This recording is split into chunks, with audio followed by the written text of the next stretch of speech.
আসসালামু আলাইকুম রহমতুল্লাহি বারকাতুহু। প্রিয় ভিউয়ার্স, আমি সেলিম রেজা আবারও আপনাদের সামনে আরেকটি নতুন ভিডিও নিয়ে উপস্থিত হলাম।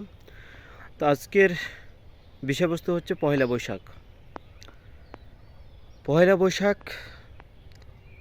বাঙালির ঐতিহ্যবাহী একটি উৎসব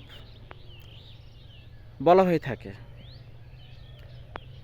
কিন্তু বাঙালি মানে এই নয় যে সব বাঙালি বা বাঙালির মানেই মুসলমান, আবার এটি না,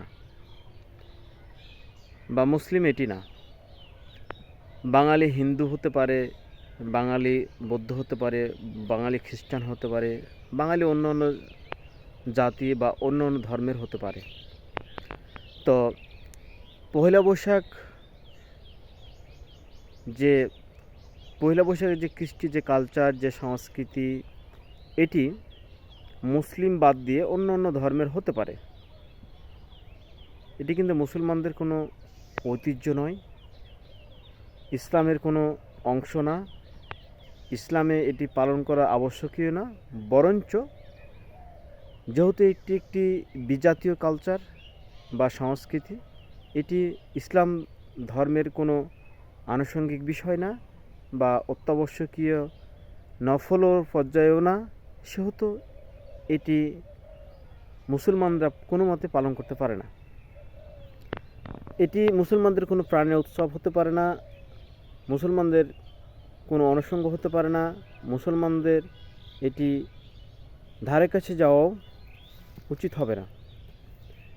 কিন্তু দুঃখজনক হলো সত্য, আজকে এটি কতিপয় মুসলমান বিপদগ্রস্ত, বিকারগ্রস্ত নামমাত্র যারা মুসলিম, তারা এটিকে তাদের প্রাণের উৎসব, এটিকে তাদের ইতিহাস ঐতিহ্য হিসেবে তারা মনে করেন এবং কি পালন করেন।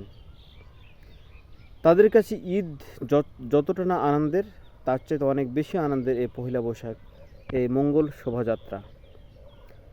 মঙ্গল শোভাযাত্রা নামে যে বানর, হনুমান, পেঁচা, বিভিন্ন পাখি ইত্যাদির যে অবয়ব তৈরি করে এগুলোকে ঘাড়ে করে মাথায় করে নিয়ে নাচানাচি হয়, এগুলো নিয়ে বিভিন্ন সড়ক প্রদক্ষিণ করা হয়, এগুলো কখনো মঙ্গল বয়ে আনতে পারে না, বরঞ্চ এগুলো একটি সির্ক এর পর্যায়ে পড়ে।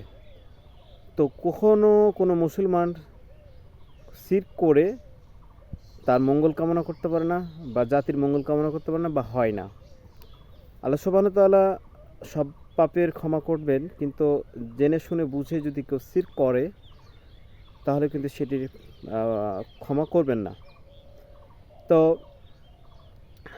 আজকে যারা এই মঙ্গল শোভাযাত্রায় উপস্থিত হয়ে এই পহেলা বৈশাখ উদযাপন করেছেন, বাংলাদেশ, ইন্ডিয়া, পাকিস্তান সহ সারা বিশ্বের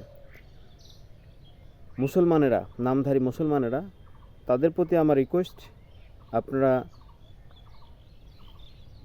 কোরআন এবং সুন্নাহ অনুযায়ী দেখেন। কোরআন এবং সুন্নাহ একটু স্টাডি করেন। আসলে পহেলা বৈশাখ মুসলমানদের কোনো ঐতিহ্য কিনা, মুসলমানদের সাথে এদের কোনো সম্পর্ক আছে কিনা, ইসলামের সাথে এর কোনো সম্পর্ক আছে কিনা, এই জিনিসগুলো একটু দেখবেন।